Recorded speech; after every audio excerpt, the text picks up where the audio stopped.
Je tiens tout d'abord à saluer toute l'assistance, toutes les personnes présentes ici pour cette déclaration de presse. Je m'appelle Moustapha Mbaye, responsable des jeunes du ministre Pape Amadou Ndiaye, ministre de l'Artisanat et de la Transformation du secteur informel. En même temps, coordonnateur du mouvement ADN avec Dr Ndiaye. Je tiens d'abord à féliciter toutes les personnes présentes, les membres du bureau du mouvement. Nous allons faire juste une déclaration qui est en quelque sorte une lettre à la jeunesse thiessoise.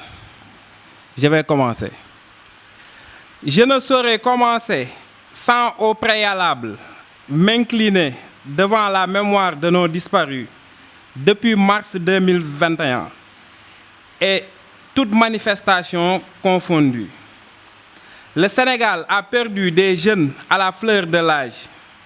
C'est écœurant, alarmant, choquant et blessant. Et de par ma voix, le mouvement ADN, avec Dr Ndiaye, présente ses condoléances les plus attristées aux familles éplorées et prie pour que leur âme repose en paix. Une pensée spéciale aussi à ces Sénégalaises et Sénégalais qui ont vu leur commerce saccagé, leurs biens pillés, leur patrimoine brûlé, à ces victimes collatérales qui ne s'intéressent des fois même pas à la politique, mais qui ont subi des dommages collatéraux. Je m'adresse directement à la jeunesse sénégalaise, en particulier à la jeunesse thiessoise. La jeunesse ne doit pas prêter le flanc. En quoi faisant? En permettant à des personnes animées d'une mauvaise foi d'adopter des comportements égoïstes et belliqueux et exposer notre cher Sénégal, pays de la Teranga, à un péril sans précédent. La jeunesse ne doit pas céder aux supercheries ou aux manœuvres trompeuses. Nous devons démêler ou dissocier liberté et licence, démocratie et anarchie. La démocratie est juste le droit de faire ce que les lois légales et légitimes nous permettent. Sous ce rapport, nous incitons la jeunesse à être les sentinelles et l'armature de la paix. Jeunes yi dox ci jàmm wax ci jàmm parce que Sénégal jàmm la bëgg jàmm la woote. Le quiétisme n'est pas une alternative. Nous avons tous une obligation morale de raviver et de vivifier la stabilité du Sénégal. Et la jeunesse a un rôle décisif à jouer dans ce combat. Nos combattants intellectuels ne doivent pas ériger les temples de savoir en champ de bataille. La meilleure définition de la folie, c'est de refaire les mêmes erreurs et espérer des résultats différents. La répétition est pédagogique. Li ma waxoon laay waxaat lu dul jàmm jàmm ko gën ndaw ñi jàmm lañu woote mouvement bii di ADN jàmm la woote. Je ne saurais terminer sans rappeler à l'État et au peuple sénégalais une responsabilité historique. Je vais emprunter les propos de Paul Valéry qui disait en ces termes: l'État est l'enfant monstrueux de la force et du droit. La force elle seule est tyrannique, le droit seul ne suffit pas. Il faudrait une force pour faire respecter le droit et un droit pour éclairer la force. maa ngi leen di sant di leen gërëm. salaamaaleykum fi may tàmbalee mooy di leen sant yéen yi ñëpp di leen gërëm muy jigéen ñi wane taxawaay wane jàmbaar ci mouvement bi di ADN mouvement bi nga xamante ni avec Dr Ndiaye la ñuy jàppale le ministre de l'Artisanat et de la Transformation du secteur informel Dr Pape Amadou Ndiaye. parce que moom ci ay waxam lu muy wax lu dul jàmm jàmm moo ko gën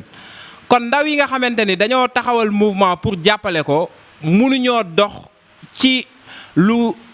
bokkul ak moom ci li muy dox. loolu tax tey ñu ni woon dinañ woote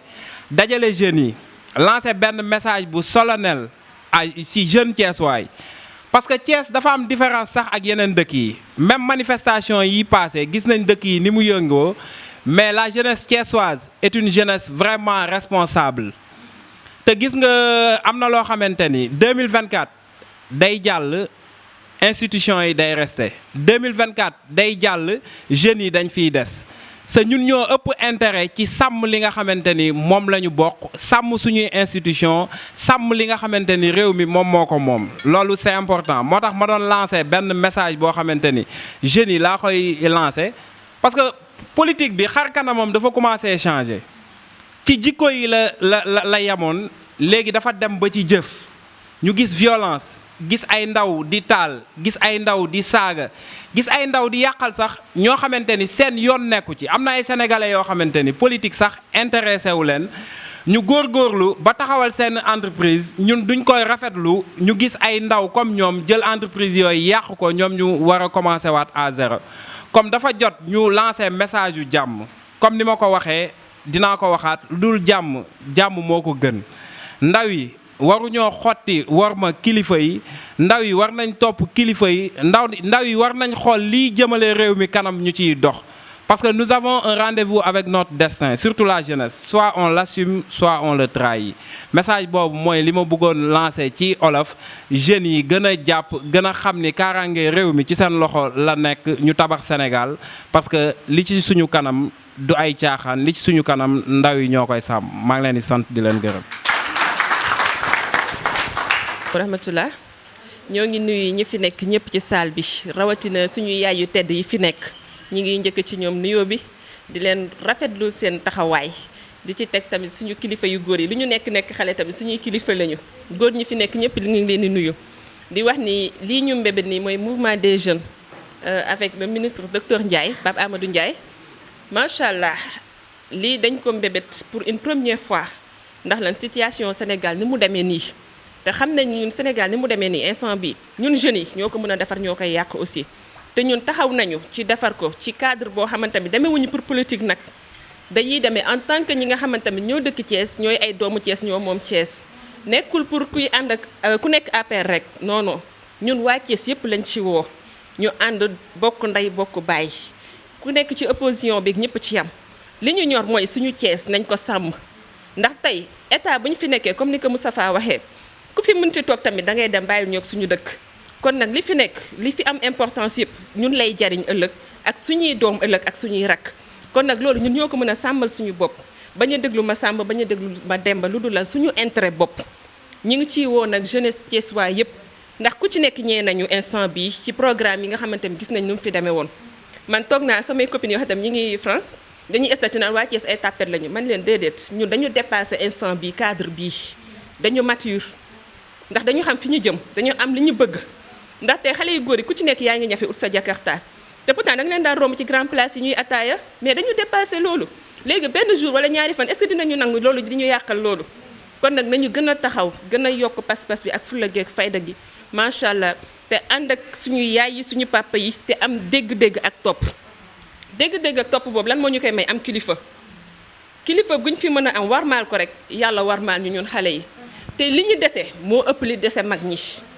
li ñu dese ñun jeunesse bi moo ëpp li dese mag ñi kon nag nañu warmaal mag ñi yàlla warmaal ñu nañu jox cër mag ñi yàlla jox ñu cër te loolu nañuy ñaan yàlla ñu ngi jéggalu ci kàddu yi nag di leen bàyyiloo xel rek ne leen Thiès ñoo ko moom Sénégal ñoo ko moom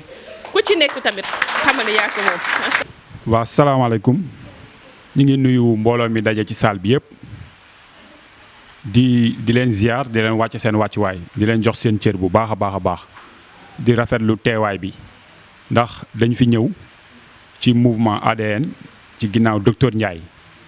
di woo jeunesse bi yëpp ci jàmm comme ni ko Moustapha waxee parce que réew buñ koy tabax dañ koy tabax ci jàmm te yaakaar naa ne ku bëgg sa réew du yàq du toj du taal parce que réew kenn du ko defar ci yàq kenn du ko defar ci taal kenn du ko defar ci toj réew dañ koy defar ci fulla ak fayda ak taxaw parce que kilifa gi da doon wax ni wax ma sa jeunesse ma wax la sa ëllëgu réew mais jeunesse bii ñu gis nii dalul suñu xel mais ñun ñu bañ cee bokk te it ñuy woo ñi nga xam ne ñi ngi doon toj di taal di yàq ñu bàyyi ko loolu du lu baax jëmalewul réew mi kanam parce que réew mi ku ne xam na ne Sénégal fi mu toll nii cible la àdduna bi yëpp ak ñuy teg bët ndax lu ci mel ni pétrole gaz ak yeneen fu mu feeñ cible ngay doon te nag bu ñu xoolee ba nga xamante ni may nañu yàqkat yi porox ndoll boo xam ne fa la ñuy jaar dugg yàq réew mi après ñun ñooy taxaw sëngéem te loolu waruñu ñun dañoo war a góorgóorlu dolli ci liñ doon góorgóorlu naam ñi ngi góorgóorlu mais nañ ko gën a dolli nañu gën a am fulla nañu gën a am fayda nañu gën a taxaw parce que dëkk bi moo toll foo xamante ni boo amul fulla amoo fayda dañ lay foye te nag buñ ko nangu bu ñu nangu kenn di ñu foye ay magum jëmm lañ xam li ñu bëgg xam li ñu tax a jóg léegi nag ñun dañuy woo ñëpp ci jàmm parce que ñun jàmm rek moo ñu intéressé kon ñi ngi ci woo ñëpp Sénégal yëpp waaye di ko li ñuy wax rek li wolof di wax bay ci say weewu tànk ñi ngi koy tàmbalee fii nga xam ne moom la ñu am muy Thiès di ci woo jeunesse bi yëpp ñu ñëw wuy si ci jàmm incha allahu rabbi tabax Sénégal incha allah ñi ngi jégalu foofu la ñu daaneel suñu kàddu di jégalu bu baax a baax a baax. ñi ngi sant tamit ñëpp ñi nga xamante ni ñi ngi ci mouvement bi pour tëj parce que mouvement bi peut-être dafa am ay poste rek pour ñu mën ni kii mooy lii kii mooy laa mais ñëpp ñoo fi am maa ngi sant képp ku fi teew man mi ci kaw ba ñi ci suuf ñëpp ñoo yem ci mouvement bi amul kenn kuñ fiy teel benn ndombol tànk loolu dama bëgg mu la bureau bi tamit mi ngi dox man maa ngi fi en tant que coordonnateur Fama suñu responsable des femmes bi jiite Amazone yi elle est empêchée moo tax ñëwul Fama Diop waaw bu Medina Fall elle est empêchée moo tax ñëwul Fama Ndiaye moo nekk ci organisation bi ñoom Ibo kulim doo juum da ngay fàtte mais bureau bi ñëpp ñi ngi leen di sant madame Sow ñi ngi lay sant moom tamit une dame de fer nekk ci activité bi vraiment une dame de fer madame Sow ñoo ngi lay sant di la gërëm. C'était juste pour lancer un dernier message boo xamante ni man maa ngi koy lancer le président de la République son excellence Macky Sall lancé woon naa ko lancé waat naa ko dinaa ko lancé waat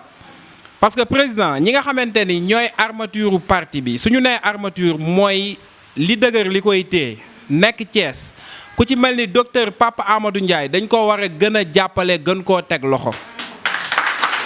parce que man li olof di wax dama koo gëm kiy dund ci sàq bi du ñaan mu doon daay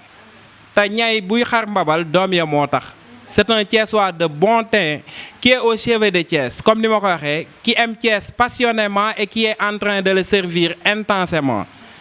ñun bi ñu nekkee xale dafa am loo xamante ni dafa nekkoon suñu subconscient mooy made in China ak don du peuple japonais bu ñu demee ba jamono dox ba ñu gis doomu Thiès bi nga xamante ni ndimbal yi peuple japonais doon def di ñu tabaxal ay école di ñu jàppale moom ci ay moyens boppam moom mu koy def ba ci marché yi ci Thiès yëpp ci déclaration bi may def tey moo fa def ay mini forage yoo xamante ni wàllum ndox mi amatul problème ña fay jaay amatuñu benn problème mu ndox comme ku mel noonu ak yeneen action yi muy def gën ko teg loxo gën ko jàppale day tax parti bi gën a am doole mais ñun parti bi ñi ñu sonal mooy ñi nga xamante ni amaluñu parti bi benn njariñ ñooñu la ñuy favoriser di def 2 poids 2 mesures sa ñooñu filmer nii ni situation dëkk bi moom kese moo sañ a génn jël velom dox waxtaan ak Thiès waaye amul benn leader boo xamante ni sañ na ko def